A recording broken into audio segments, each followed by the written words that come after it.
안녕하세요. 이 팀장입니다. 오늘은 간병인 하루 비용 생각보다 부담되는 이유 라는 주제로 이야기해 보겠습니다. 상담을 하다 보면 실손보험이 있으니까 괜찮지 않을까요? 병원비만 준비하면 되는 거 아닌가요? 라고 말씀하시는 분들이 있습니다. 그런데 실제로 이번 상황이 생기면 병원비 외에 생각하지 못했던 부분이 있습니다.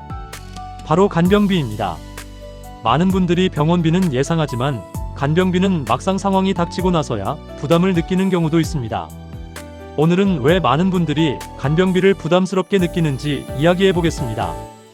첫 번째는 간병은 하루로 끝나는 경우가 많지 않기 때문입니다. 예를 들어 수술이나 치료를 위해 입원했다고 가정해 보겠습니다. 처음에는 며칠 정도만 생각했는데 회복 과정이 길어지면서 입원 기간도 늘어날 수 있습니다. 간병인을 이용하게 되면 하루 비용보다 그 기간이 누적되면서 부담을 느끼게 되는 경우도 있습니다. 그래서 많은 분들이 간병비는 금액보다 기간이 더 중요하다고 이야기하기도 합니다. 두 번째는 가족이 직접 간병하기 어려운 환경이 많아졌기 때문입니다. 예전에는 가족이 병실을 지키며 간병하는 경우가 많았습니다. 하지만 지금은 맞벌이, 직장, 육아, 거리 문제 등으로 가족이 병원에 계속 머무르기 어려운 경우가 많습니다. 그래서 현실적으로 간병인을 이용해야 하는 상황이 생기기도 합니다. 세 번째는 간병은 예상하지 못한 시기에 발생할 수 있기 때문입니다.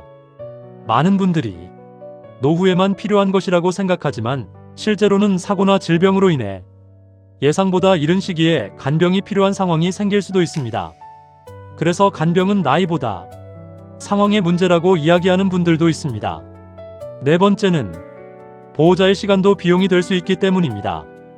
가족이 직접 간병을 하게 되면 경제적인 비용은 줄어들 수 있습니다. 하지만 그 대신 직장을 쉬어야 하거나 일상생활에 영향을 받을 수도 있습니다.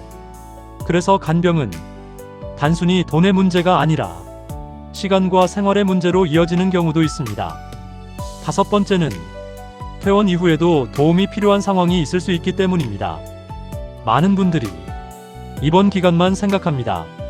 하지만 실제로는 퇴원 이후에도 회복 기간 동안 도움이 필요한 상황이 생길 수 있습니다. 그래서 간병 부담은 병원 안에서만 발생하는 문제가 아닐 수도 있습니다. 그럼 이런 상황을 대비하기 위해 많은 분들이 확인하는 보장이 있습니다. 바로 간병인 보험입니다. 간병인 보험은 실손보험처럼 치료비를 위한 보험이라기보다 간병인을 사용해야 하는 상황에서 발생할 수 있는 부담을 생각하는 보험입니다.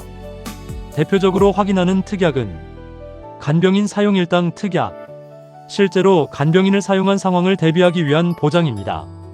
간호간병통합서비스 관련 특약, 간호간병통합서비스 병동을 이용하는 상황을 고려하는 보장입니다. 최근에는 보호자 상주 없이 운영되는 병동도 있어 함께 확인하는 분들이 많습니다. 간병인 지원 특약, 갑작스럽게 간병인이 필요한 상황에서 간병인을 연결하거나 지원받는 구조를 생각하는 보장입니다. 장기 간병 관련 특약, 입원 이후에도 돌봄이 필요한 상황을 고려하는 보장입니다. 정리해보겠습니다. 많은 분들이 병원비는 준비하고 있지만 간병비는 생각하지 못하는 경우가 있습니다. 하지만 실제로는 입원 기간, 가족 상황, 회복 과정 등에 따라 간병 부담이 생각보다 크게 느껴질 수도 있습니다. 그래서 최근에는 병원비뿐 아니라 간병까지 함께 준비해야 하는 부분으로 생각하는 분들도 늘어나고 있습니다. 오늘은 간병인 하루 비용 생각보다 부담되는 이유에 대해 이야기해 보았습니다. 보험 상담이 필요하시면 언제든 이 팀장에게 문의 주시기 바랍니다. 보험은 모를수록 불안해지고 알수록 준비가 됩니다. 본 광고는 광고 심의 기준을 준수하였으며 유효 기간은 심의일로부터 1년입니다.